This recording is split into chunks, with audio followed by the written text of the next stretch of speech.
기대 수명이 점점 더 늘어난다고 하잖아요. 근데 제가 이번에 우연히 이렇게 본 기사 중에 뭐냐면 중위 나이라는 게 있더라고요. 그러니까 한 살부터 저기 나이 드신 어르신들까지 딱 일렬로 줄을 세우면 딱 중간에 해당하는 나이가 있을 거 아니에요. 근데 1994년도 통계를 보면 그 나이가 29세래요. 중위 나이가. 그러니까 딱 가운데쯤이 29세.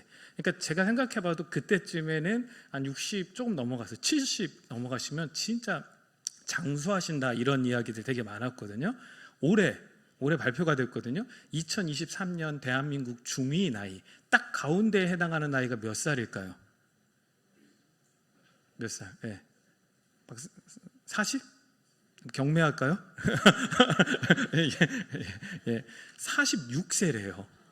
그러니까 많이 올라갔죠. 많이 올라갔어요. 그러니까 옛날에는 진짜 이렇게 젊었던 것 같아요. 그러니까 그때 보면 제가 고등학교 3학년 때 그때가 딱 1994년이에요. 제가 고등학교 3학년 때였는데 저희 때는 이제 자율학습이라는 게 있었어요. 근데 그 자율학습이 주일날에도 있었거든요.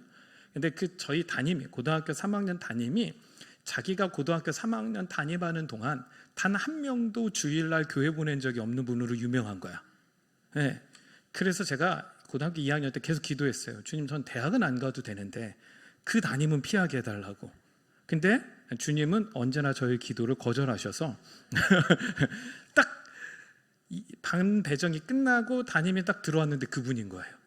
그분이 이렇게 출석부를 교탁에 탁 던지더니 야, 열심히 해서 다 좋은 대학 가자 이러면 참 좋잖아요. 근데 그게 아니라 딱 던지고 첫 마디가 알지 나는 예수쟁이들 일요일날 교회 안 보낸다 그 얘기를 하고 가는 거예요. 근데 저는 그분의 뒤에 따라가가지고 교무실 가서 저는 교회를 가야 됩니다. 그랬더니 그분이 그러시더라고요.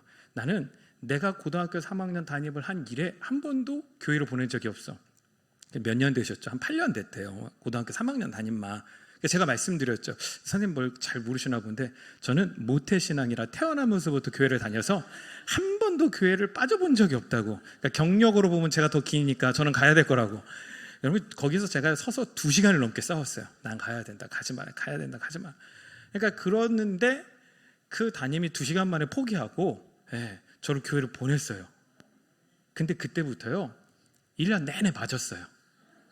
1년 내내 뭐가 반에 우환이 생기고 성적이 떨어지고 하면 제가 다 맞았어요.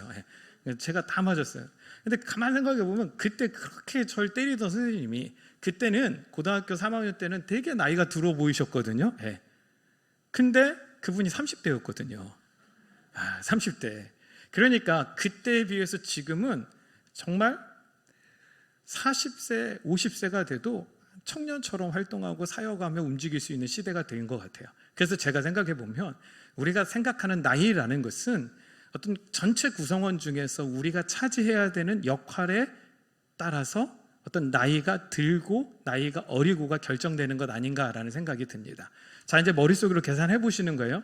여러분들의 만 나이 올해 깎아주셨잖아요. 정부에서 얼마나 감사해요. 한 살을 깎아줘서 거기에서 17살을 빼세요. 그게 딱 지금 여러분들이 누리면서 살아갈 수 있는 나이예요. 근데 이제 또 문제는 그게 또 빼지지가 않아. 17살 도대체 어떻게 빼? 또 여기 막 핸드폰 꺼내서 하시면 안 되고 한번 딱 빼보세요. 제가 올해 나이에 정부에서 한 살 깎아줘서 47인데 17살을 뺐더니 딱 30살이더라고요. 그래서 제가 그걸 보고 막 혼자 좋아했어요. 근데 제 아내가 왜 좋아하냐고 해서 나 아직 결혼 전이야. 제가 32에 결혼했거든요. 그래서 난 새롭게 할 수 있을 것 같아. 그랬더니 정말 이상하게 저를 째려보더라고요. 여러분들 그렇습니다. 우리가 하나님 나라를 위해서 늦었다라고 생각하지만 지금이 하나님 나라를 위하여 뛰고 일해야 될 때인 줄로 믿습니다. 제가 왜 이런 이야기들 해드리냐면 제가 이렇게 다른 교회들 이렇게 다녀보면 그래요. 한국 교회가 좀 연배가 올라갔죠. 그러니까 이 얘기는 무슨 얘기냐? 다음 세대들이 없다는 거예요. 한국 교회가 그렇게 다음 세대를 외치는데 정작 다음 세대는 일어나지 않고 있어요. 그래서 제가 기도원이 됐든 교회가 됐든 여전히 교회에 남아서 기도하고 계신 분들에게 이렇게 부탁드리는 거예요. 죄송하지만 여러분들의 기도 때문에 한국 교회가 일어섰고 여러분들의 기도 때문에 이 나라가 세워졌지만 다음 세대가 준비되지 않았으니까 조금만 더 나라와 민족과 교회를 위하여 기도해 주십시오. 이게 제가 늘 부탁드리는 거예요.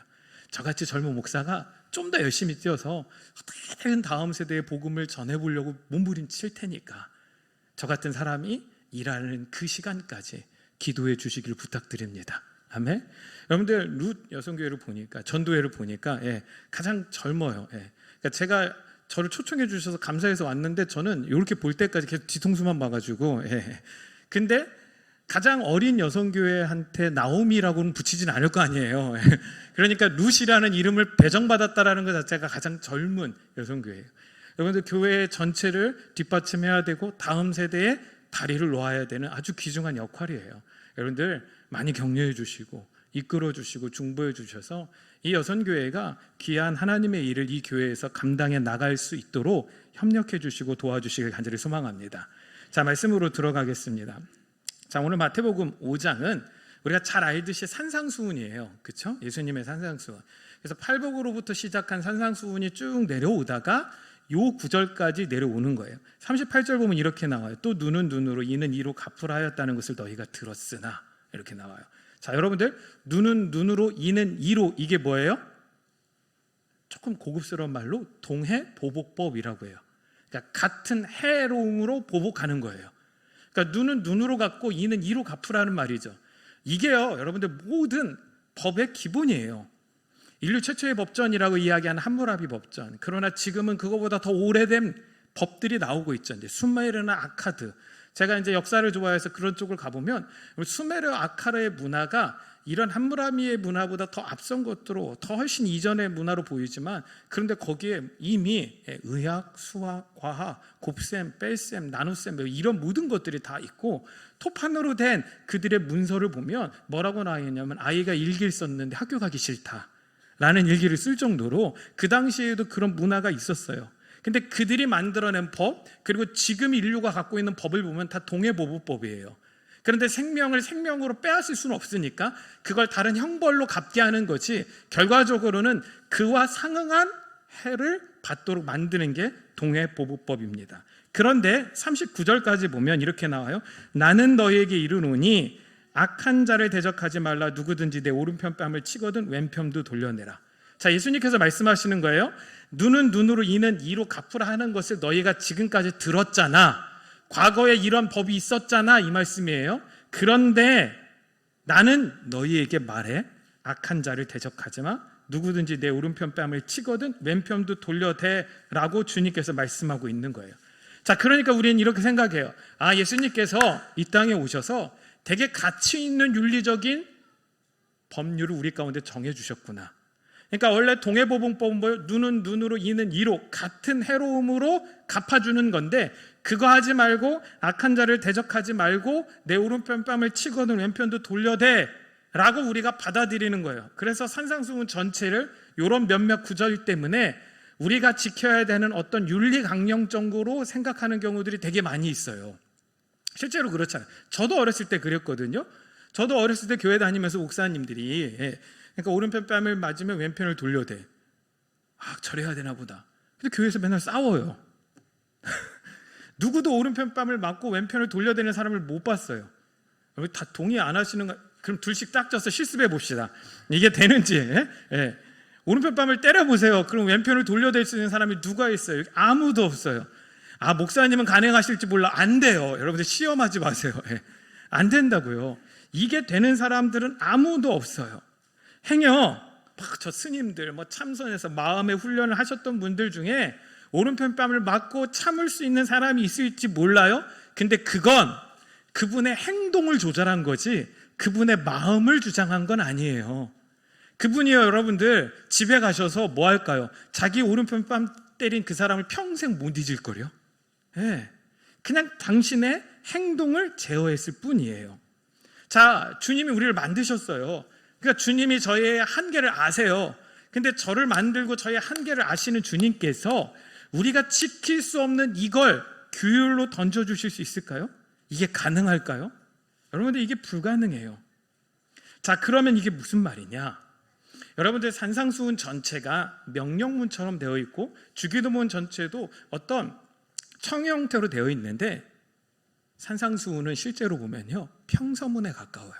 그 얘기는 무슨 얘기냐면 이걸 니네가 해 이게 아니라 이게 불가능하니까 내가 이걸 너 대신, 너희들 대신 내가 할게예요.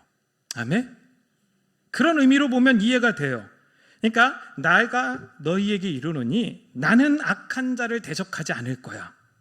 그래서 누구든지 나의 오른편 뺨을 치거든 나는 왼편도 돌려댈 거야 라고 예수님께서 말하고 있는 거예요. 여기서 악하다라는 이 표현이 뭐냐면 포네로스라는 단어거든요. 이게 아픈이에요. 근데 이 아픈데 왜 아프냐? 본능적으로 악하기 때문에 아프다라는 단어의 뜻이에요. 이 포네로스라는 단어가 포노스에서 왔는데 이게 수고, 고통이에요. 그러니까 아픈데 왜 아프냐? 수고하고 고통 때문에 아픈 거예요. 그렇죠? 우리 삶이잖아요. 여러분들 왜 아프세요? 수고하고 고통하니까 아프잖아요. 자, 그런데 이 포노스라는 단어가 다시 페네스라는 단어에서 왔어요. 그런데 이 페네스라는 단어가 뭐냐? 갈급한 가난한이에요. 그러니까 내가 뭔가 결핍이 있으니까 내 욕구가 채워지지 않으니까 그걸 내가 채우기 위하여 내가 뭐 하고 있는 거예요? 수고하고 애쓰고 고통 속에서 살아가잖아요. 그래서 결국 아픈 거예요.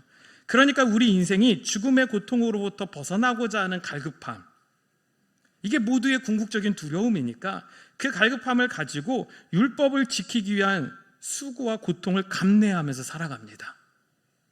예수님 당시 유대인들이 율법주의자로 치부되어지는 이유가 뭐냐면 그 사람들이 하나님에 의해 도달하고 싶은데 그걸 도달할 방법이 없으니까 율법의 항목을 막 나눠서 그걸 지키고 지키지 않고 행하지 않고로 나눠서 살아가는 사람들인 거예요.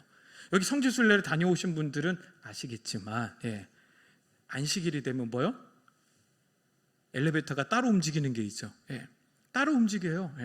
왜냐하면 그 사람들은 그 불을 켰다 껐다 할 수가 없어요. 율법상. 그래서 엘리베이터가 딱 안식일이 되면 어떻게 되냐면 자동으로 층마다 닫혔다 열렸다 닫혔다 열렸다를 반복해요. 그 버튼을 못 눌러. 그리고 나머지 하나는 뭐예요? 멈춰 있어. 그러니까 안식일에 엘리베이터를 타잖아요. 속 터져 죽어요. 한국 사람들은요 엘리베이터 안에서 송장 치러. 그러니까 각 층마다 열렸다 닫혔다 각 층마다 열렸다 닫혔다 한다고 생각해 보세요. 이게 얼마나 힘들어요. 그 닫힐만 하면 누구 들어오면 또 열리지. 또 기다려야 되지. 그러니까 그 사람들은 그게 율법이고 그걸 지키면 하나님에 의해 도달할 수 있다고 생각을 하는 거예요. 그렇게 자기의 결핍을 스스로 채우기 위하여 수고하고 애쓰고 노력하는 그 인생을 주님이 뭐라고요? 아픈 거야, 악한 거야 라고 이야기를 하고 계신 것입니다. 제가 지난번에도 이 말씀 드렸나요? 신약성경에 보면 죄가 3가지 정도로 나와요. 죄라는 단어를 헬라어로 분석하면 3가지 정도가 나오는데 하나가 하마르티아. 한번 따라 하실까요? 그래도 오늘 예배 오셨으니까 헬라어 하나는 배워갑시다. 하마르티아. 이게 뭐냐? 관역에서 벗어난 화살이야. 그러니까 저와 여러분들이 관역에서 벗어나 버렸어. 방향을 잃어버린 거예요. 2번째 죄가 뭐냐면 이것도 따라 합시다. 오페일레마. 이게 뭐냐? 자기 죄값을 스스로 치르려는 자도 죄인이래요. 그러니까 저와 여러분들의 죄는 예수님께서 치러주시는 거지 우리 스스로 치를 수가 없어요. 아멘? 우리 스스로 치를 수 있으면 주님 필요 없잖아요. 우리 스스로 못 치르니까 주님이 계신 거잖아요. 아멘? 그리고 또 하나는 죄까지로 분류되진 않는데 약간의 실족, 넘어짐으로 분류하는 단어가 파랍토마예요. 이건 뭐냐? 주님의 길을 걷다가 잠깐 흔들려서 넘어지는 것, 길 옆으로 떨어지는 걸 파랍토마라고 이야기를 해요. 저와 여러분들, 우리가 믿음 가운데 예수 그리스도를 통한 구원을 얻어 하나님 나라를 향해서 가고 있는 저와 여러분들 가운데 우리가 흔들리는 건 오페일레마나 하마르티아로 다시 떨어짐이 아니에요. 잠깐 파랍토마 흔들리는 거예요. 그런데 이 은혜를 모르는 세상은 여전히 뭐요? 자기 스스로의 죄값을 치르고 죽음의 값을 치러서 자기 스스로 영원한 삶을 값을 지불하여 들어가기를 소망하는 사람들로 넘쳐난다고요. 그 사람들이 악한 사람들이에요. 근데 그 사람들이 예수님의 오른편 뺨을 때렸대요. 오른편 뺨이 뭐냐면 왕권을 상징해요. 왕권을. 그러니까 예수님의 왕권을 빼앗은 거죠. 그랬더니 예수님께서 어떻게 하시겠다는 거예요? 왼편을 돌려대시겠다라고 이야기를 하잖아요. 근데 성경을 보면 사실 왼편이란 단어가 없어요. 그냥 한국어로 번역하는 과정 가운데서 오른편의 반대쪽이니까 왼편이겠지라고 생각했지, 요 왼편이라고 번역된 단어가 알로스인데 이건 그냥 다른이에요. 그러니까 오른쪽과 다른 것, 이러니까 왼편이라고 생각하는데 그게 아니라 예수님의 왕권을 빼앗는 사람들에게 예수님께서 다른 것으로 돌려주겠다라고 이야기를 하고 있는 거예요. 스트레포 돌려주다라는 거예요. 자, 그럼 한번 생각해 봅시다. 나는 오른편 뺨을 맞았어. 그런데 나는 다른 것으로 줄 거야. 여러분, 예수님께서 이 땅 가운데 오셔서 자신의 생명을 빼앗기셨어요. 그렇죠? 그리고 뭘 주셨어요? 저와 여러분들에게 생명을 주셨어요. 아멘? 그게 주님이 하시는 일이에요. 그러니까 산상수훈은 우리 가운데 적당한 윤리 도덕의 규범 또는 사람들이 갖고 있던 동해보범법 이상의 윤리적 가치를 전달하시기 위하여 예수님께서 우리 가운데 말씀해 주신 것이 아니라 뭐예요? 전혀 구원이 뭔지 모르고 살아가고 있는 그 당시의 사람들, 그리고 앞으로 도래할 사람들에게 구원이 뭔지를, 예수님께서 이 땅 가운데 왜 오셨는지를 설명해 주시는 것이 산상수훈이에요. 그래서 예수님께서 말씀하시는 거예요. 나는 오른편 뺨을 맞을 거야. 근데 나는 다른 것으로 줄 거야. 생명으로 줄 거야. 그게 바로 예수님께서 저와 여러분들 가운데 해주시는 은혜인 줄로 믿습니다. 아멘? 그 은혜를 누릴 수 있어야 돼요. 아멘? 한국교회 성도님들이 자꾸 착각하시는 게 뭐냐면 우리가 자꾸 은혜를 갚겠대. 은혜를 갚는 게 아니라니까요. 제가 예전에 전회교회에서 교육목사로 사역할 때 청년들과 몇 명과 함께 방송팀을 섬기는 청년들과 함께 동해바다를 갔어요. 여름 행사 다 끝나고 그래가지고 막 이렇게 이중 문서를 만들었죠. 첫 번째 교회에 보고할 문서는 어떤 문서였냐면 가서 영상 세미나를 하겠다, 편지 실습을 하겠다, 뭐 이렇게 짰어요. 안 그러면 못 가니까. 그렇게 짰고 실제 저희가 갖고 있는 문서는 뭐냐? 가서 놀고 먹고 놀고 쉬고 놀고 이거. 제가 이런 사람입니다. 그리고 이제 갔어요. 근데 동해까지 가는 게 너무 힘들다 보니까 저는 운전하고 가가지고 피곤해서 잤어요. 저녁부터 일찍. 그러니까 청년들이니까 막 자기들끼리 막 새벽까지 신나게 놀더라고요. 그러니까 한 4시쯤 이분들이 이제 주무신 거예요. 저는 4시쯤 깬 거죠. 그러니까 다 자고 있는데 저 혼자 깨니까 할 일이 없어서 여름이니까 일찍 해가 뜨기도 할 것 같아서 제가 잠시 이제 동해바다는 어떤가 하고 이렇게 보려고 딱 나갔는데 여러분들 리조트다 보니까 뭐요? 반드시 카드키를 뽑아갖고 가야 되는데 안 뽑아갖고 그냥 잠깐 나갔는데 문이 잠긴 거야. 제가 밖에서 아무리 두드려도 이분들은 지금 어딜 가 있냐면 하늘나라 견학에 가 계셔가지고 내려올 기미가 없는 거예요. 그래가지고 제가 일단 1층으로 내려가서 화장실을 갔는데 진짜 몰골이 가관이 아니에요. 고개를 먹고 자서 팅팅 부은 데다 막 머리 다 떠있지, 막 진짜 다 뜯어질 것 같은 반팔 티셔츠에 반바지 입고 있지. 그러니까 상그지 꼴이야. 그래가지고 좀 어디 있을 데도 없고 해가지고 제가 혼자 바닷가를 이렇게 나갔어요. 바닷가를. 그래가지고 거기서 혼자 앉아가지고 모래사장에 앉아서 막 찬양하고 기도하고 묵상하고 막 그러는데 주님이 감동을 주시는 거예요. 어떤 감동을 주시냐면 야, 너 나랑 좀 게임 좀 하나 하자, 이런 마음을 주시는 거예요. 그래가지고 너 왼손을 좀 이렇게 해. 했죠. 그래서 주님 마음에 주시는 거예요. 너 오른손으로 모래를 퍼서 여기다 좀 쌓아봐. 그래서 담았으니까 어때요? 요만큼 쌓일 거 아니에요? 그 다음부터 아무리 해도 어떻게 돼요? 이렇게 흘러내릴 거 아니에요? 제가 이렇게 돼가지고 주님 이걸 도대체 언제까지 제가 아침 대바람부터 이걸 하고 있어야 돼요? 이랬더니 주님이 저한테 그러시는 거예요. 야, 이게 너의 그릇이야. 내가 너에게 능력을 담고 싶은데 네 그릇이 요만밖에 안 해가지고 이렇게밖에 안 해서 나의 능력을 담을 수 없어. 기분이 좋아요? 나빠요? 나쁘죠. 아니 그냥 나 혼자 찬양하고 예배하게 내버려 두시지 왜 아침부터 찾아와가지고 마음을 이렇게 빈정상하게 하시냐고. 그래서 제가 막 털면서 지금 뭐 하시는 거냐고 주님. 그랬더니 주님이 저희가 감동을 주시는 게 너의 그 작은 그릇에 나의 능력을 담을 수 있는 방법을 알려줄게. 그러면서 너 고개를 돌려서 바다를 바라봐. 그러니까 여러분, 바다는 끝이 없잖아요. 네가 그 바다로 들어오면 돼. 주님 말씀하시는, 어설프게 이 세상 속에서 살아가면서 주님의 능력을 끌어다가 내 삶에 채우려고 하지 말고 진짜 하나님의 능력을 경험하고 싶으면 하나님의 은혜 속으로 들어오라고. 아멘? 하나님의 능력 속으로 들어오라고. 그러니까 그 전까지 저의 기도는 어땠냐면 하나님 이 능력 주세요, 저 능력 주세요, 이것 주세요, 저것 주세요 라고 이야기했는데 그 다음부터 저의 기도가 바뀌었어요. 하나님, 나에게는 능력이라는 건 중요치 않아요. 주님이 필요하시면 흘려보내시겠죠. 아멘? 그러니까 통로되게 해주세요. 통로되게 해주세요. 여러분들, 저와 여러분들이 그런 통로가 되면 족한 줄로 믿습니다. 자, 그럼 예수님이 이 땅 가운데 왜 오셨냐는 거예요. 그거 하러 오셨다니까요. 자기 왕권을 빼앗기고 자기 생명을 내주어서 통로 되셔서 저와 여러분들 가운데 새 생명을 주시기 위해서 오셨어요. 그런데 우리는 그 능력 받고 그 생명 받아서 살아간다고 하면서 이 세상 속에서 자꾸 뭔가 채우려고 하고 있어요.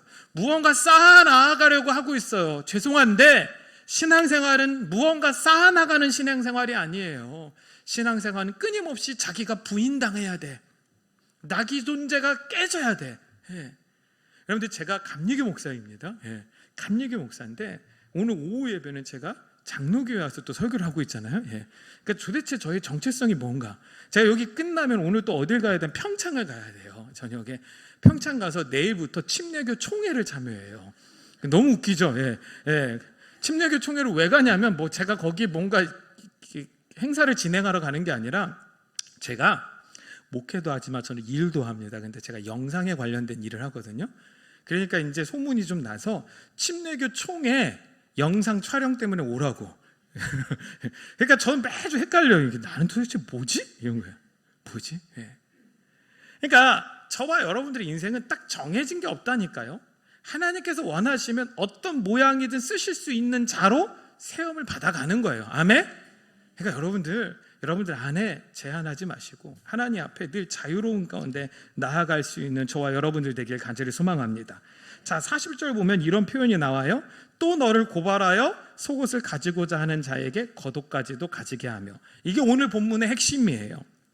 자, 앞부분 너를 고발한다라는 것도 되게 중요한데 기니까 빼고 속옷부터 이야기를 할게요.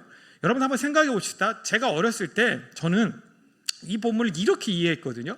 누가 겉옷을 달라고 하면 속옷까지도 좀 내줘, 이렇게 이해를 했는데 성경을 다시 봤더니 이거는 변태야. 겉옷을 달라고 하는 게 아니라 뭐요? 속옷을 달라고 해. 그런데 그 사람에게 뭐요? 겉옷까지도 주래. 여러분, 이걸 윤리 도덕적으로 해석할 때 할 수 있는 사람이 누가 있냐고요? 없어요. 일단 저는 여러분들에게 절대로 속옷을 요구하지는 않을 거예요. 그리고 또 겉옷을 달라고 했는데 속옷까지도 주는 것도 이상하잖아. 그러니까 이게 도대체 무슨 얘기냐는 거죠. 그러니까 이걸 그냥 문자 그대로 해석했을 때 상당한 오해를 불러일으킬 수 있어요. 그냥 어떤 분들은 이렇게 그냥 형이상학적으로 그냥 이렇게까지라도 뭔가 베풀어라, 이렇게 생각하라, 우린 이렇게 받아들였거든요. 근데 주님이 꼭 그렇게 이야기하셨을까요? 그래서 제가 찾아봤어. 그랬더니 이 속옷이라는 단어가 키톤이거든요. 이게 몸 바로 위에 입는 옷이에요. 근데 이게 히브리어로 번역하면 케토네트예요. 그러니까 여러분들 헬라어와 히브리어는 같이 번역을 해서 봐야 돼요. 그 중간에 뭐가 있냐면 70인역이라는 게 있어요. 70인역을 가지고 구약성경 히브리어를 헬라어로 어떻게 번역했는지 이걸 보면서 단어를 찾아가는 거예요. 키토네트인데 이게 가리다라는 단어에서 유래가 된 거예요. 자, 그럼 이 키토네트라는 단어가 처음 어디에서 쓰여졌냐? 창세기 3장이에요. 창세기 3장 21절에 보면 여호와 하나님이 아담과 그의 아내를 위하여 가죽옷을 지어 입히시니라. 여기서 가죽옷이 나오잖아요. 이게 키토네트예요. 그러니까 아담과 하와가 죄라는 실체를 깨닫고 부끄러움을 알아서 어떻게 해요? 자기의 벗은 몸을 가리죠. 그런데 그게 금방 말라버리니까 어떻게 해요? 하나님이 가죽옷을 지어서 입히시죠. 그래서 그들의 뭘 가려주신 거예요? 부끄러움을 가려주신 거예요. 이게 키토네트예요. 그러니까 지금 이 얘기가 무슨 얘기냐면 예수님이 너를 고발하여 라고 표현되어 있잖아요. 이게 헬라어로 보면 델로시 크리노인데 이게 정확하게 번역하면 이런 의미예요. 너가 이러이러하다고 내가 규정하여 말한다 이거예요. 그러니까 우리말로 더 쉽게 표현하면 선입견이에요. 그러니까 저 사람은 이럴 거야 이런 거죠. 그러니까 제가 지난번에 와서 말씀드렸듯이 딱 우리 목사님을 보면 딱 목사님처럼 보이지만 저를 보면요 전도 대상자처럼 보이는 것처럼. 여러분 제가요 여러분들 제가 코로나 전에는 물티슈를 돈 주고 사본 적이 없다니까. 가방만 쑤시면 무슨 교회 물티슈가 교회별로 나오는데 여러분들 전국 물티슈 공장은 다 교회가 먹여 살리다가 이 코로나 이후로 이게 노방전도를 그렇게 못해가지고, 여러분 다양하더구만요. 물티슈만 있는 것도 있고 일반 티슈만 있는 것도 있고 발전하니까 이게 반반 접힌 것도 있더라고요. 이게 뭐 짜장 짬뽕도 아니고 이게 일반 티슈랑 물티슈랑 섞여 있는 것도 있고. 그래서 제가 막 항상 그게 있었다고요. 그러다 뭔가요? 딱 봤을 때 저 사람은 구원이 필요한 사람, 이렇게 여겨지는 거죠. 이게 선입견 이거잖아요. 마찬가지로 어떤 사람들이 예수님을 너도 율법에 관련된 사람으로 보는 거예요. 왜? 예수님께서 율법을 가르치니까, 라피처럼 활동하고 계셨으니까, 너도 율법에 해당되는 사람이니까 너도 키토네트, 속옷으로 율법을 지켜서 너의 부끄러움을 좀 가려, 이거예요. 여러분들 구약시대에 하나님이 율법을 왜 주셨어요? 그걸 지켜 행하라고? 아니에요. 율법을 주신 이유가 딱 간단해요. 뭔지 아세요, 여러분들? 우리가 그 율법을 지킬 수 없다라는 걸 깨달으라고, 우리가 죄인인 걸 알으라고. 그래서 갈라디아서에 보면 바울이 율법을 뭐라고 표현하고 있어요? 몽학선생이라고 표현하고 있죠. 개역 개정판에서는 뭐예요? 초등교사라고 표현하고 있거든요. 근데 이게요, 그 당시에 하나의 직업군으로 있었어요. 어떤 직업이냐면 노예인데, 어떤 노예냐면 주임집 자녀를 학교까지 데려다주는 가이드예요. 가이드. 이게 율법 교사, 그러니까 몽학 선생, 초등교사예요. 이게 정확한 단어예요. 자, 그럼 한번 생각해 봅시다. 이 사람이 매일 학교 앞까지는 가. 그 주인집 자녀를 데려다 주기 위하여. 그렇죠? 그런데 그 학교 안에서 벌어지는 일에 대해서, 학교 안에서 가르치는 지식에 대해서 알아요? 몰라요? 모르죠. 몰라요. 율법이 그렇다니까요. 율법은 저와 여러분들을 은혜의 문 앞까지만 데려다 주는 거야. 우리를 고발해서. 어떻게 해요? 우리가 죄인이라고, 우리가 율법을 지킬 수 없는, 하나님의 뜻을 행할 수 없는 죄인이라고 그렇게 고발해서 저와 여러분들을 끌고 어디 가요? 은혜 앞까지만 데려다 주는 거예요. 그럼 그 은혜를 해석해주고 적용시켜주는 건 누구예요? 예수님이죠. 아멘? 그런데 유대 율법주의자들은 어떻게 했다고요? 그 율법을 쪼개서 하나님이 지키라고 주신 거야 라고 가르치면서, 이걸 교훈으로 사면서 어떻게든 지켜보겠다라고 몸 애쓰고 있었다고요. 그래서 예수님에게 말하는 거예요. 너 율법을 가르치는 랍비라며, 그게 너를 고발하여예요. 너를 송사하여예요.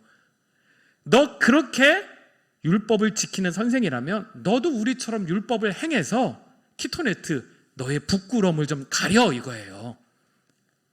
왜요? 구약에서 키토네트라는 속옷이 자신의 부끄러움을 가리는 옷이었기 때문인 거죠. 그런데 겉옷이라는 단어가요, 구약 성경에 나와요. 출애굽기 39장 41절 보면 성소를 섬기기 위한 정교한 옷, 곧 제사 직분을 행할 때에 입는 제사장 아론의 거룩한 옷과 그의 아들들의 옷이라. 이게 베게드거든요. 한번 따라합시다. 베게드. 이 베게드가 덮는 것이에요. 그러니까 제사장 옷은 어떤 거냐? 속옷 위에 겉옷, 베게드를 입어야만 해요. 그래야 뭐 할 수 있다고요? 하나님의 제사를 섬길 수 있어요. 성전에 들어갈 수 있어요. 그러니까 저와 여러분들이 성전에 들어올 수 있는 이유는 여러분들이 착했거나 여러분들의 심성이, 여러분들의 마음밭이 괜찮아서가 아니라, 나는 아무것도 아닌 존재인데 주님이 저와 여러분들에게 보혈의 옷을, 거룩하고 깨끗한 세마포 옷을 입혀주셨기 때문인 줄로 믿습니다. 아멘? 그래서 이 성전에 들어올 수 있었던 것이다라니까요. 그래서 예수님께서 말씀하시는 거예요. 나는 속옷을 가지고 너의 부끄러움을 좀 가려라고 하는 사람에게 뭐도 주신다고요? 겉옷. 어떤 겉옷이에요? 성전에 들어갈 수 있는 베게드, 성전에 나아갈 수 있는 그 겉옷까지도 주시는 분이라고 예수님께서 이야기를 하고 계신 것입니다. 아멘? 여러분, 이게 우리가 해야 될 일이에요. 이 시대에 우리가 해야 될 일이 뭐냐면, 세상은 윤리도덕적인 교회와 윤리도덕적인 교회의 표본을 찾으려고 해요. 근데 교회는 세상 속에서 칭찬받는 공동체가 아니라니까요. 아니, 예수님께서 단 한 번도 나의 나라를 너에게 맡겼고 나의 말을 너에게 맡겼으니까 너희는 세상에 가서 칭찬받는 공동체가 되라라는 말씀을 하신 적이 있나요? 성경 다 보세요. 단 한 구절도 없어요. 주님이 오히려 요한복음 17장 같은 데서 뭐요? 기도를 하시거든요.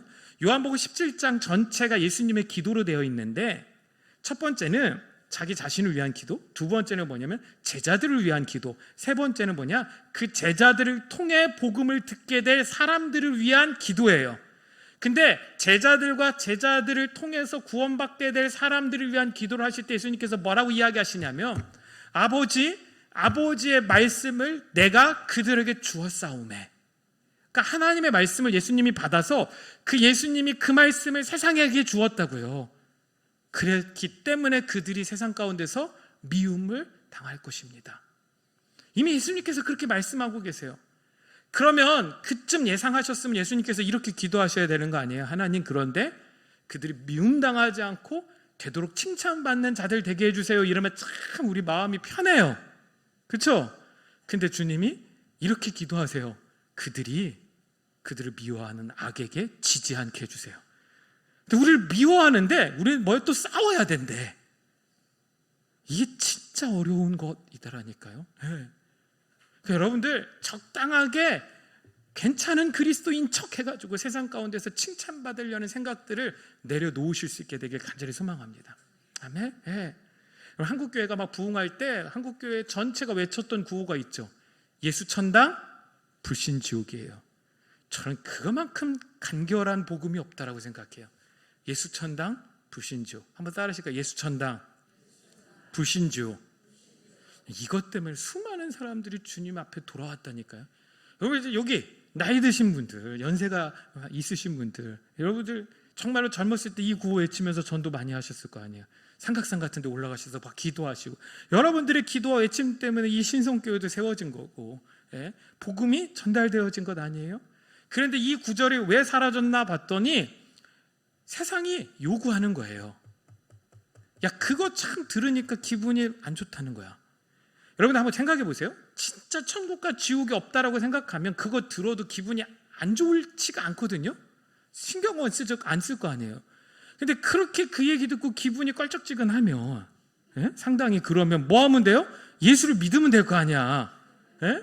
그런데 내가 지옥 간다는 그걸 네가 공개하지 마 이거야. 내가 지옥 간다는 그걸 네가 선포하지 마. 왜? 나 기분 나쁘고 불안하니까. 그러니까 그 입만 다물으면 내가 교회 칭찬해 줄게 라고 하니까 한국교회가 앞다투어 그 구절을 없애버렸어. 그런데 요즘 지하철에서, 길거리에서 이거 외치는 사람들이 얼마나 있어요? 없잖아요. 없어요. 제가 오늘 막 오다 보니까 예, 오토바이 배달하시는 분이 있는데 카톨릭이신가 봐, 천주교. 근데 그 배달통 뒤에다가 배달통 뒤에 역대하 말씀을 다 붙여놨더라고요. 다 겸비하여 내게로 돌아오며 내가 너희를 막 이게 회복할 거다, 이런 구절이 써 있어서 저는 막 마음이 급한데, 제가 오늘 이따 저녁에 가야 될 장비들을 챙기느냐고 좀 늦었어요. 마음 급한데 그분 되게 여유롭게 이렇게 오셔서 그래가지고 또 그걸 또 추월해서 가면 죄일 것 같아가지고 제가 이렇게 막 천천히 오면서 막 어떻게 해야 되지? 그런데 마지막에 그분이 신호 위반하시고 지나가시더라고요. 그러니까 저는 제 차에 보면 어떠한 마크 이런 게 없거든요.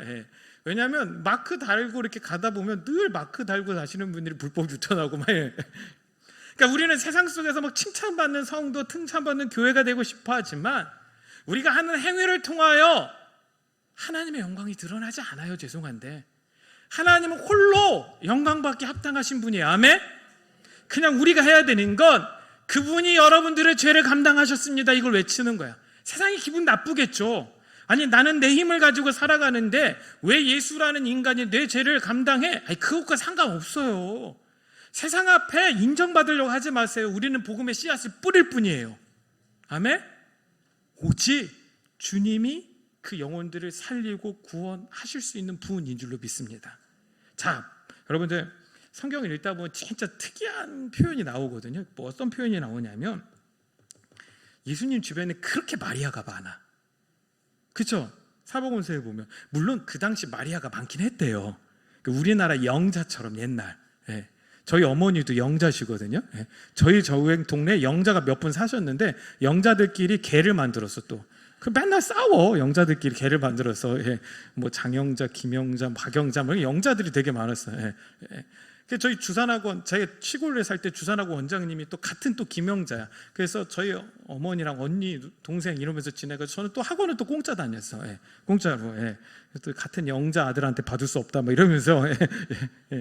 그다음처럼 예수님 당시에 요셉이라는 이름이 남성 이름이 한 40%였대요. 그러니까 10명 지나가면 요셉 그럼 4명이 쳐다본 거고 마리아도 한 40%좀 됐을 걸로 추정을 한대요. 근데 마리아가 많긴 했어.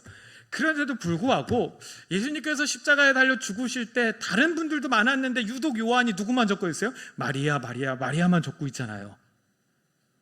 아닌가요, 여러분들? 예수님께서 십자가에 달려 죽으실 때 요한복음 19장 25절 보면 이렇게 고백하고 있어요. 예수의 십자가 곁에는 그의 어머니와 이모와 글로바의 아내 마리아와 막달라 마리아가 섰니라. 그러니까 어머니 마리아, 이모, 글로바의 아내 마리아, 막달라 마리아. 그러니까 마리아만 계속해서 기록을 하고 있단 마리아예요.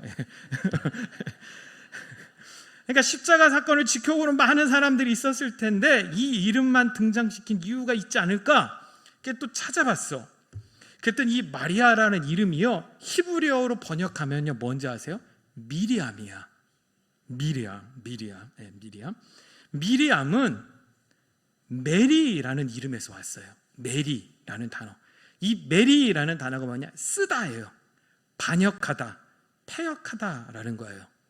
그리고 이 메리라는 단어는 다시 마라라는 단어에서 왔어요. 쓰다, 마라의 샘물 이해하시죠?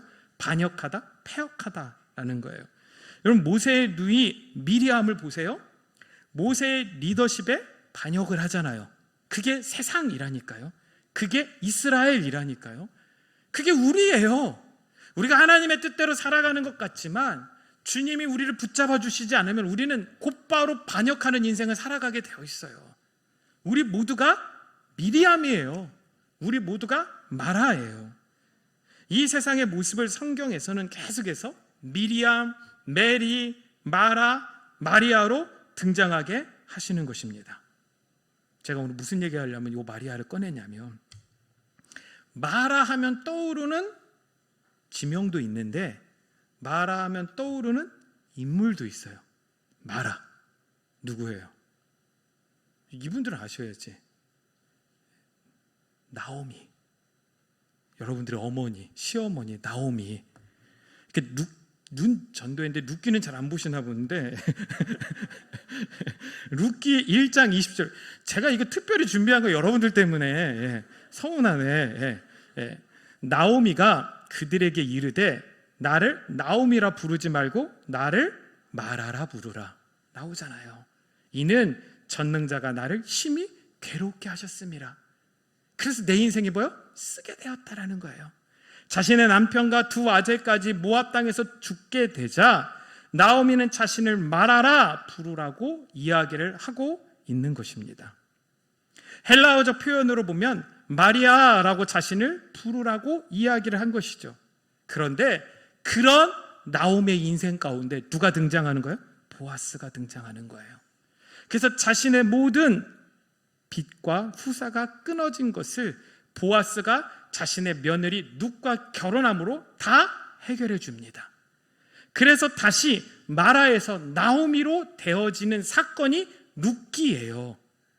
나오미가 무슨 의미인지 아세요? 즐거운이라는 의미예요. 원래 즐거운 인생이 쓰디쓴 인생이 된 거예요. 그런데 거기에 하나님의 은혜가 부어져서 그 인생이 어떻게 된 거예요? 다시 나오미로 바뀌게 되는 거예요. 그래서 애석하게도 룻 전도한테는 안타까운 소식인데 룻기의 주인공은 나오미예요. 나오미. 어떻게 해서 나오미가 마라가 됐고 그 마라가 어떻게 다시 나오미가 됐는지를 이야기해 주는 게 룻기라는 거예요. 자, 그럼 룻의 역할은 뭐예요?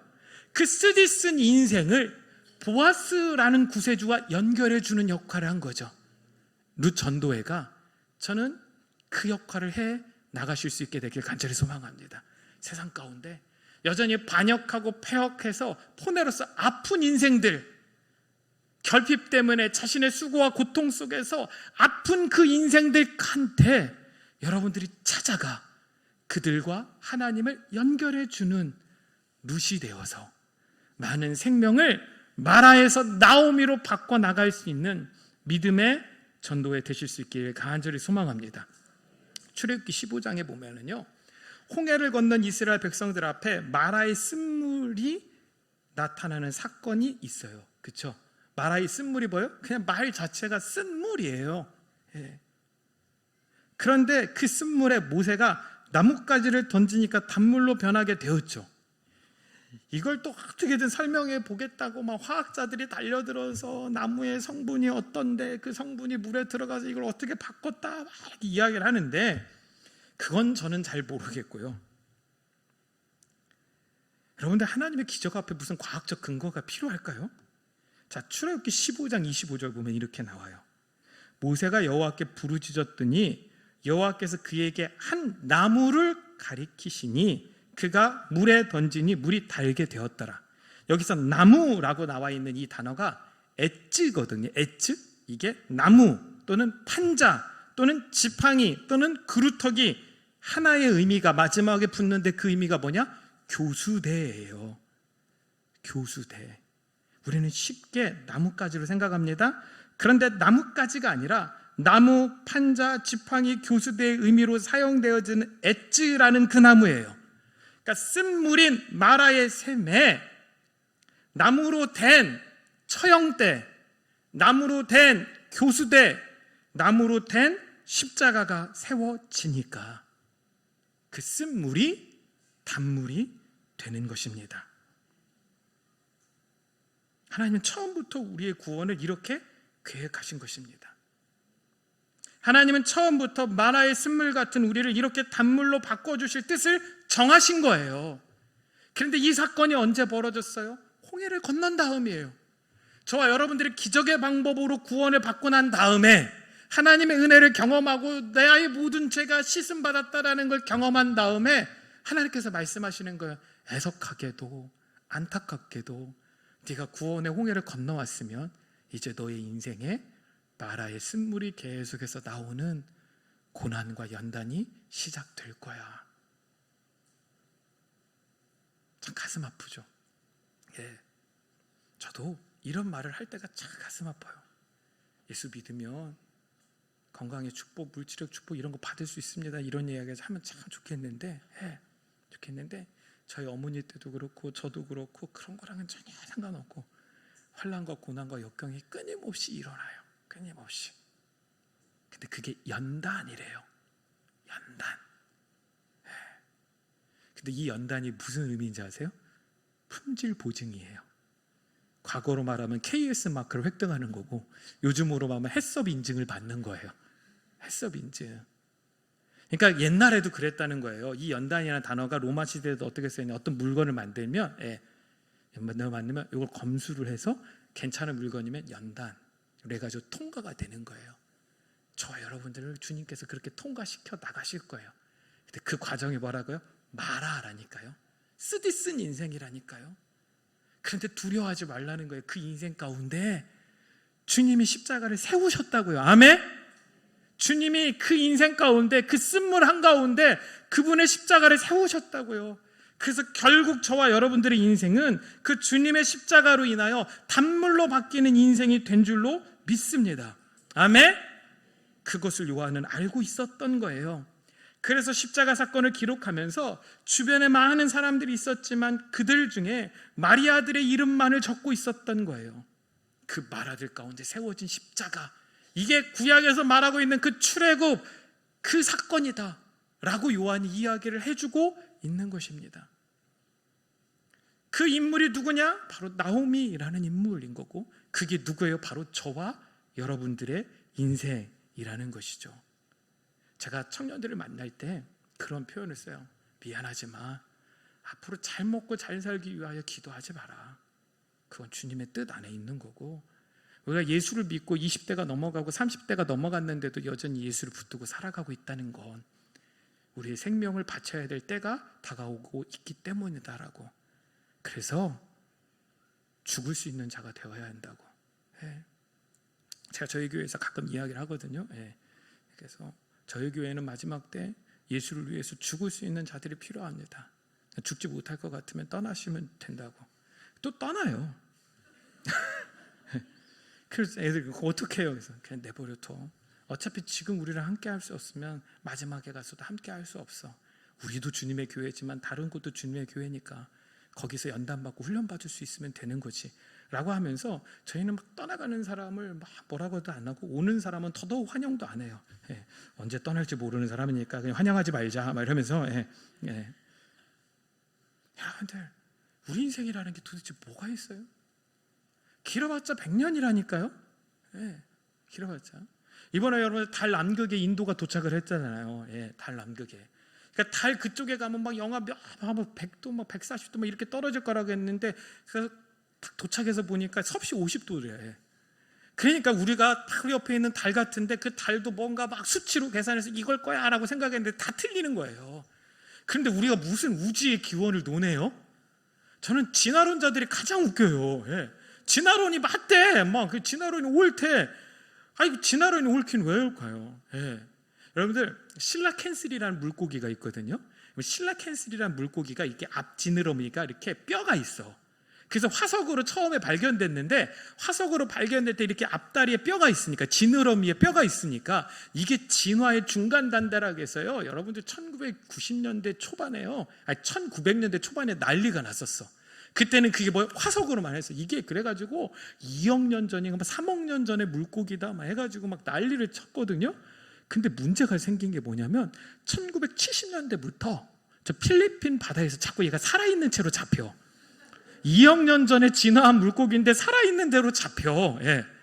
그래서 제가 필리핀 해양박물관에 갔더니 그 물고기가 제 눈앞에서 수조에서 이렇게 헤엄치고 있는 거야. 근데 그 밑에 뭐라고 딱 써 있는지 아세요? 진화의 증거래. 아니 진화의 증거면 진화를 했어야지. 그렇지 않아요? 진화의 증거면 진화를 했어야지. 진화를 안 하고 그대로 있는 거 그거 하나 자체가 종이잖아요. 그러니까 저는 진화론자가 가장 멍청하다니까요. 근데 그게 과학이래. 아니 우리가 우리 인생을 어떻게 아냐고요? 아무것도 몰라요. 제가 TV에서 유명한 과학자가 있는데 그분이 나와서 강연하는데 그런 이야기를 하더라고요. 자기가 미국에 있는 대학교에 유학을 갔대요. 이미 한국에서 박사학위를 받고 한국에서도 인정받는 과학자였는데 미국에 공부하려고 과학을 갔는데 딱 갔더니 저 학교에 보면 교무과 같은 데가 있잖아요. 거기 가서 카드를 적어야 된대. 그러니까 카드를 적으러 갔더니 그 반 한 사람이 부르라고 자기가 적어주겠다고. 그래서 자기 이름을 영어로 얘기했더니 그 사람이 빨간 펜으로 이렇게 적더래. 그래가지고 이 사람이 깜짝 놀라서 과학자인데 자기 이름을 빨간색으로 적어서 안 돼! 그랬대요. 그랬더니 이 사람이 깜짝 놀라서 왜? 그랬더니 빨간색으로 내 이름을 적으면 난 죽어 이랬다는 거야. 여러분들 뭐 과학이 뭐 대단한 것 같죠? 신앙을 뛰어넘을 수 없다니까요. 보이지 않는 영적 존재를 어떻게 뛰어넘어? 못 뛰어넘어요. 여러분 하나님 살아계세요. 아멘? 하나님은 그 모든 것보다 크신 분이에요. 세상이 어떻게 되든 그것과 상관없어요. 우리 인생을 우리 힘으로 막 살려고 몸부림치지만 결국 우리는 하나님 앞에 굴복할 수밖에 없는 인생이에요. 주님이 저와 여러분들 가운데 겉옷을 입혀주시지 않으면 이 성전에 나올 수 없는 연약한 자들이라고요. 주님이 쓴 물인 저의 인생 가운데 우리 인생 가운데 십자가를 세워주시지 않으면 저와 여러분들은 단물이 되어질 수 없는 인생에 불과하다라는 것입니다. 그래서 야곱이 야곱강에서 천사와 씨름할 때 환도뼈를 얻어맞고 얻은 이름이 뭐예요? 이스라엘이죠. 그 이름의 뜻이 뭐예요? 그가 하나님으로서 다스릴 것이다. 아멘? 그가 하나님으로서 다스릴 것이다. 하나님의 백성의 이름이 이스라엘이에요. 저와 여러분들이 하나님 나의 왕 되어주세요. 하나님 나를 다스려주세요. 주님 나는 아무 공로 없습니다. 주님이 나에게 겉옷을 입혀주셔야 돼요. 주님 내가 때로는 반역하고 패역해서 또다시 마라가 되어서 주님의 왕권을 위협하며 주님의 오른편 뺨을 때리더라도 주님 다른 것 생명으로 나에게 다시 주세요. 주님 마라의 인생 같은 내 인생에 주님의 거룩한 십자가를 다시 세워주셔서 내가 단물되고 그 단물이 나의 성전 문 밑으로 흘러나와 또 다른 죽어가는 사람을 살릴 수 있는 주의 백성 되게 하여 주시옵소서. 그렇게 세상과 하나님 중간, 나오미와 보아스 중간에 서서 쓴물 같은 인생을 살아가는 많은 사람들을 다시 나오미라는 하늘 백성의 이름을 되찾아 줄 수 있는 룻 전도에 되실 수 있기를 주님의 이름으로 간절히 소망합니다. 우리 시간에 같이 거친 주의 십자가, 우리 주의 보혈 우리 같이 찬양하면서 하나님 앞에 나아가도록 하겠습니다. 우리 거친 주의 십자가.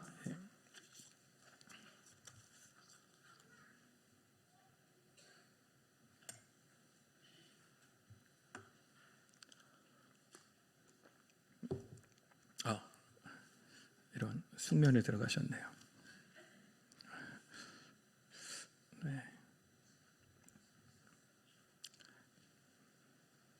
네.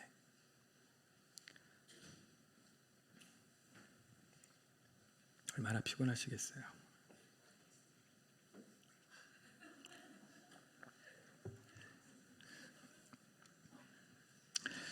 특이한 장면이 펼쳐지고 있습니다.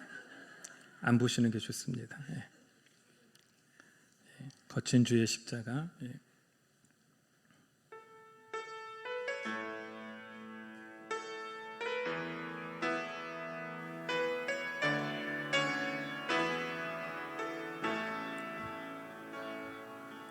거친 주의 십자가, 흐르는 보혈,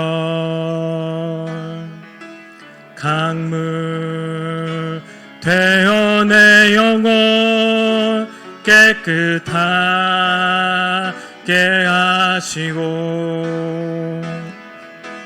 하늘과 땅을 이으신 주님의 보혈, 주님의 보혈, 내 평생의 자랑은, 내 평생의 자랑은 주의 십자가로다. 주의 보혈 흐르는데 믿고 뛰어나가. 주의 은혜 내가 입어 깨끗하게 되었네. 다시 한번 고백합시다. 거친 주의 십자가, 흐르는 보혈, 강물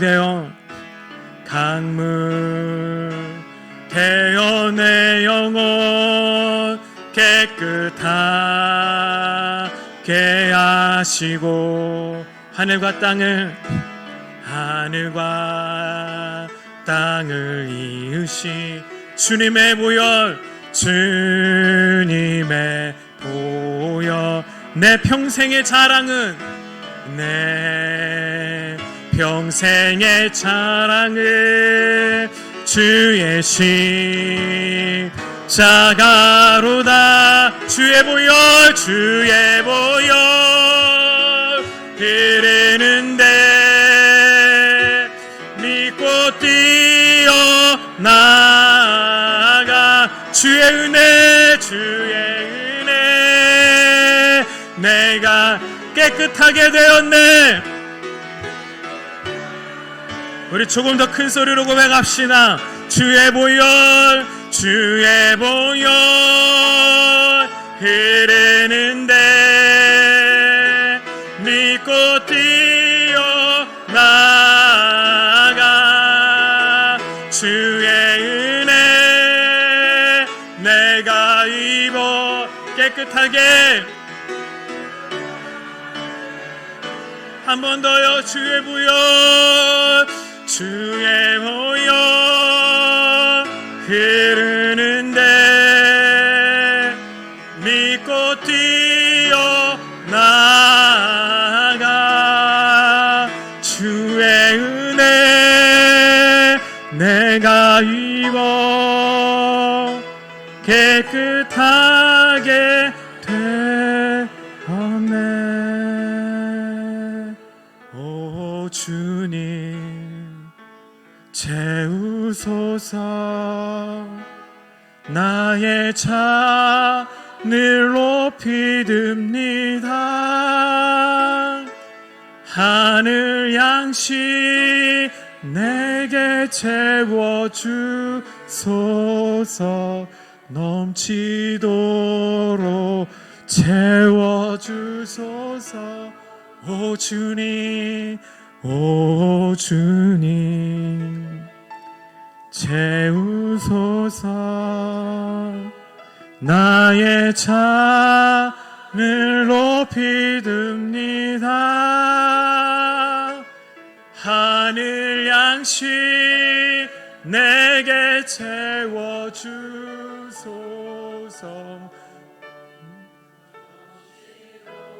예, 주님, 그렇습니다.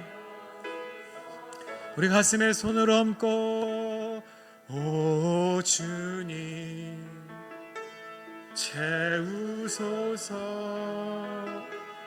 나의 잔을 높이 듭니다. 하늘 양식 내게 채워주소서. 넘치도록 채워주소서. 우리 같이 한번 기도할까요? 하나님, 주님의 은혜로 내가 여기 있습니다. 주님이 겉옷을 입혀주셨기 때문에 내가 여기 있습니다. 주님이 마라의 쓴물 같은 인생 가운데 십자가를 세워주셨기 때문에 내가 여기 있습니다. 내가 여기서 다른 것 구하지 않고 하늘 그 양식 구하여 하나님의 양식을 나도 먹고 다른 사람에게 나누어 줄 수 있는 자 되게 하여 주시옵소서. 그렇게 하나님과 세상을 연결해 갈 수 있는 우리가 되게 하여 주시고 룻 전도회가 되게 하여 주시옵소서라고 우리 시간에 주여 한번 크게 외치고 간절히 부르짖어 기도하겠습니다. 주여,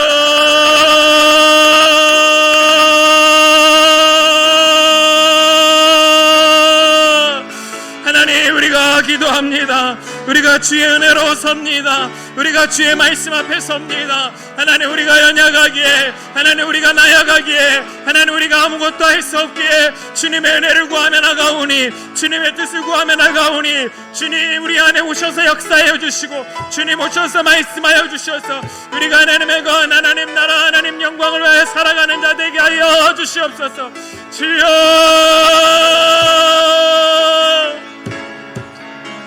아무것도 할 수 없는 가난한 자에게 주님 생명의 옷을 입혀주시고 그 십자가 세워주셔서 하나님의 거룩한 옷을 입고 주의 전에 나와 예배할 수 있는 자 되게 하여 주심에 감사합니다.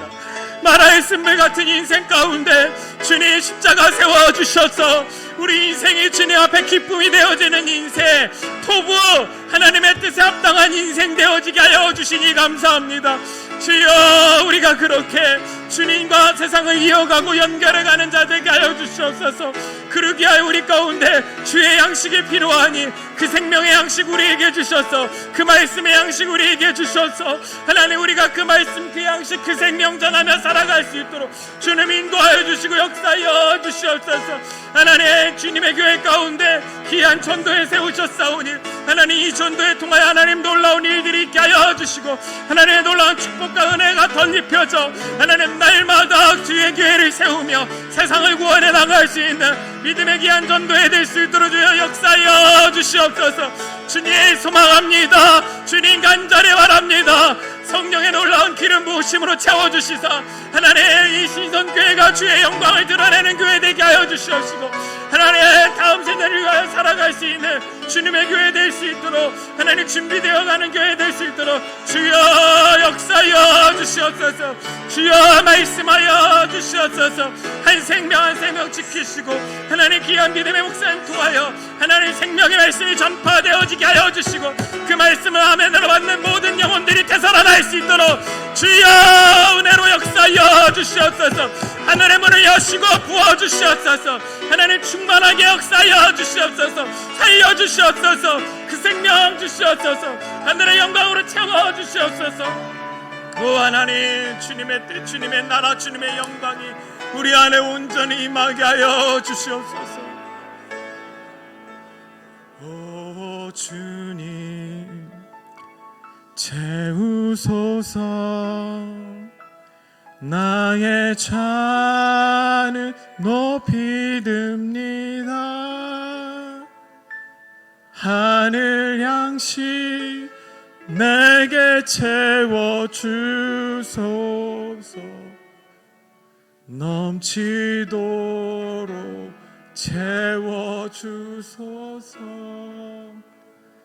주님, 우리가 우리의 두 손을 높이 들고 세상의 것 땅의 것 구하지 않고 주의 것 구하며 하늘 양식 생명의 양식 그 진리의 말씀을 구하며 나가오니 주님 오셔서 우리 안에 역사하여 주시고 다시 한번 마라의 쓴물 같은 이 삶 가운데 십자가 세워주셔서 토부 하나님의 기쁨이 되어지는 인생 되게 하여 주시고 다시 한번 내가 주님이 입혀주신 거룩한 그 옷을 입고 이 성전에 들어왔다라는 것을 깨달아 구원이 흔들리지 않고 도리어 또 다른 생명 얻는 자에게 찾아가 주의 구원을 전할 수 있는 주님의 백성 주님의 자녀 되게 하여 주시옵소서.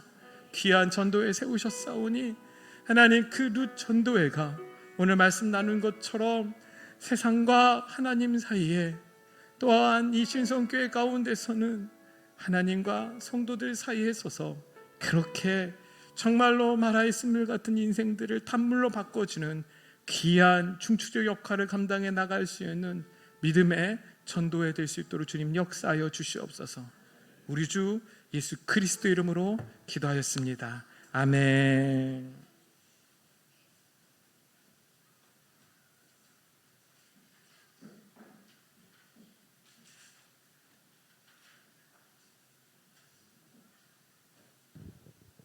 말씀의 은혜를 받으시길 축원드립니다. 아멘. 이 시간 임미숙 집사님께서 헌금을 위하여 기도드리시겠습니다.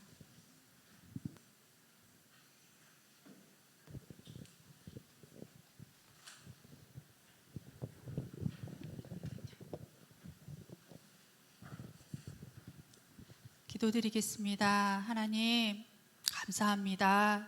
정말 홀로 영광받기에 합당하신 주님, 그 하나님을 오늘 또 바라보게 하시며 그 존전 앞에 나아가며 하나님 경배드리게 하시니 참으로 감사드립니다. 아버지 하나님, 오늘 특별히 룻 헌신 예배로 하나님께 드립니다. 아버지 정말 온 마음과 정성을 다하여 하나님 섬기게 하시고 그뿐 아니라 또 이웃을 사랑하며 이웃을 섬기는데 아버지 귀히 쓰이는 우리 룻 전도회와 또 함께한 우리 신성의 성도님들 모두 될 수 있도록 인도하여 주시옵소서. 아버지 오늘 주신 말씀 붙들고 정말 기쁘게 정말 하나님을 기쁘시게 하는 아버지 그 구체적인 걸음 실제적인 걸음 걸어갈 수 있도록 인도하여 주시옵소서. 아버지 오늘 또 이 시간 하나님께 귀한 예물 드립니다. 주님 저희들이 가진 모든 것은 주님의 것이요 하나님이 허락하신 것인 줄 압니다. 이 시간 정말 저희들 기쁨으로 하나님께 예물을 드릴 때 그 예물이 하나님의 영광을 나타내는 데 쓰이며 무엇보다 복음이 전해지는 역사가 나타날 수 있도록 인도하여 주시옵소서. 감사드리오며 예수님의 이름으로 기도드립니다. 아멘. 찬송가 513장, 새 찬송가 458장 드리면서 찬양 드리면서 헌금 드리겠습니다.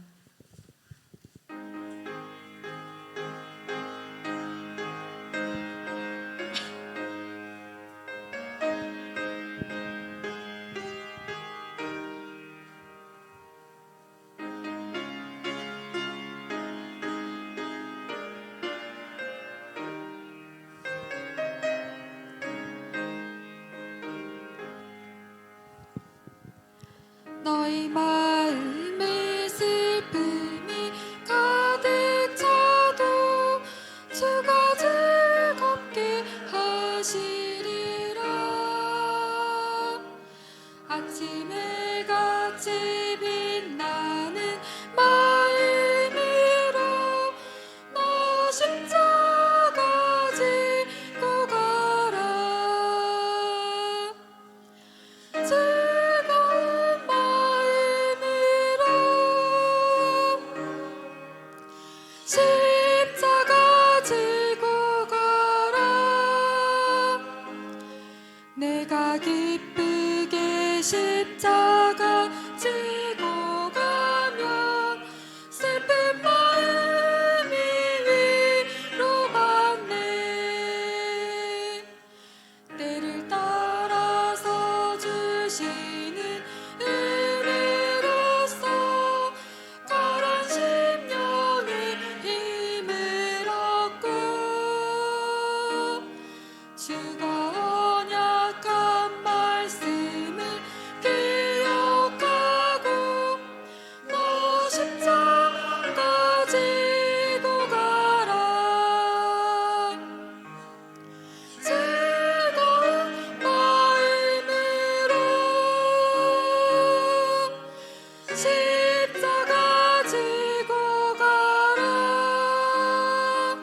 목사님 광고 들으신 후에 폐해 찬송 후 장익중 목사님 축도로 룬 여전도 헌신 예배를 마치겠습니다. 예, 제가 오전 예배 때 잘못 광고했네요. 오늘 오후 예배 구역장 모임은 없습니다.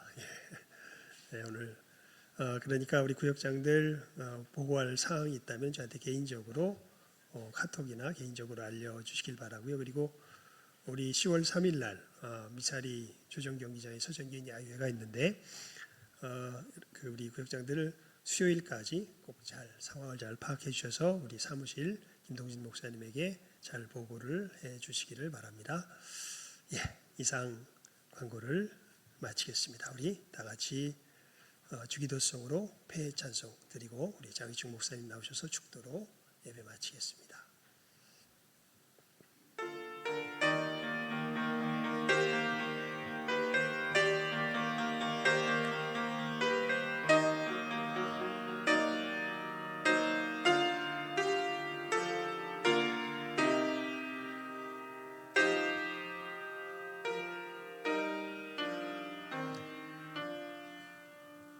하늘에 계신 아버지 이름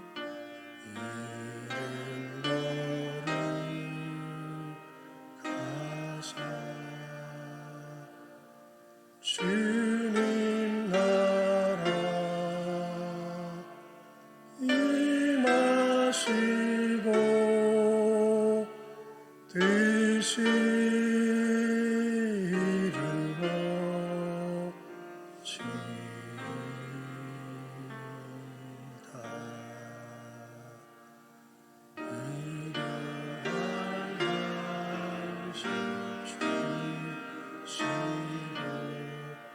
우리들의 큰 죄 다 용서하시고 시험에 들게 하시고 악에서 구원하소서. 내게 주의 권세 주의 영광 영원히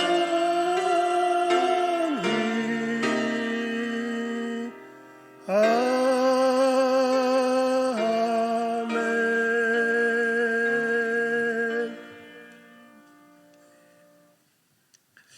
이제는 우리 주 예수 그리스도의 십자가의 은혜와 하나님 아버지의 무한하신 사랑하심과 성령님의 역사하시고 기름 부어주심이 오늘 거룩한 주일을 맞이하여 신성교회에 나와서 예배하고 있는 믿음의 모든 성도들과 루 전도회 위에 또 이 교회에 주님의 귀한 종으로 세우신 담임 목사님을 머리 위에 지금부터 영원토록 함께 하시기를 간절히 축원하옵나이다.